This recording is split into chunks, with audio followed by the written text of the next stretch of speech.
ఒక చిన్న కుందేలు, ఒక అహంకారి నక్క ఎవరు తెలివైన వారో చూద్దామని పోటీ పడ్డారు. చివరికి ఎవరు గెలిచారో తెలుసా? పెద్ద అడవిలో ఒక నక్క మరియు ఒక కుందేలు ఉండేవి. ఆ నక్క చాలా అహంకారంతో ఉండే మూర్ఖమైన జంతువు. తన బలాన్ని చూసుకుని అడవిలోని చిన్న జంతువులను ఎప్పుడూ తక్కువగా చూసేది.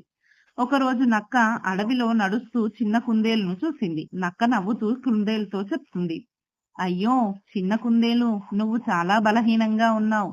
నిన్ను పట్టుకోవడం నాకు ఒక నిమిషం కూడా పట్టదు అని చెప్తుంది. కుందేలు మాత్రం భయపడకుండా శాంతంగా నవ్వింది. అది నక్కతో ఇలా చెప్తుంది, బలం ఉండడం గొప్ప కాదు నక్క, తెలివి ఉండడం గొప్పది.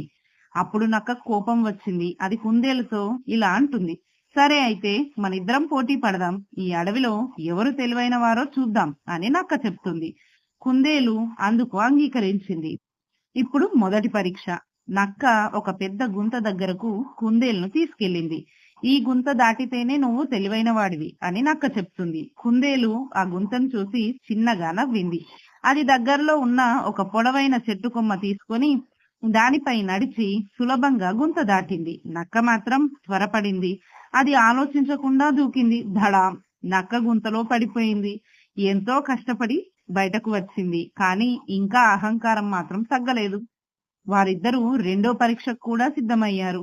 నక్క కుందేలుతో ఇలా అంటుంది, ఇప్పుడు నా పరీక్ష.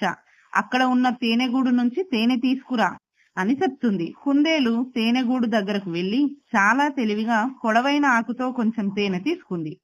తేనెటీగలు కొప్పడలేదు. నక్క మాత్రం లోభంతో గూడు మొత్తం కొట్టేసింది. అన్ని తేనెటీగలు కలిసి నక్కను కుట్టాయి. నక్క అరుస్తూ పరుగులు పెట్టింది. వారిద్దరూ మళ్లీ చివరి పరీక్షకు సిద్ధమయ్యారు. ఇప్పుడు కుందేలు నక్కతో చెప్తుంది, ఇప్పుడు చివరి పరీక్ష. ఈ అడవిలోని జంతువులు ఎవరు మంచివారు అనుకుంటే వారే నిజమైన విజేత అని చెప్తుంది. అన్ని జంతువులు వచ్చాయి. అవన్నీ కలిసి ఇలా అంటున్నాయి, కుందేలు చిన్నదైనా ఎప్పుడూ తెలివిగా ఆలోచిస్తుంది మరియు ఎవరికీ హాని చేయదు. నక్క మాత్రం బలం ఉన్న అహంకారంతో మరియు మూర్ఖంగా ప్రవర్తిస్తుంది అని అంటాయి. అప్పుడు నక్కకు నిజమర్థమైంది. అది కుందేలుతో ఇలా చెప్తుంది, నిజంగా తెలివి బలం కంటే గొప్పది. ఇప్పటి నుంచి నేను కూడా నేర్చుకుంటాను అని అంటుంది. కుందేలు నవ్వింది. తప్పు చేసిన తర్వాత మారడం కూడా గొప్పదే. ఆ రోజు నుంచి నక్క అహంకారం వదిలి తెలివిగా జీవించడం మొదలుపెట్టింది. ఈ కథలోని నైతికత ఏమిటంటే, బలం కంటే తెలివి గొప్పది.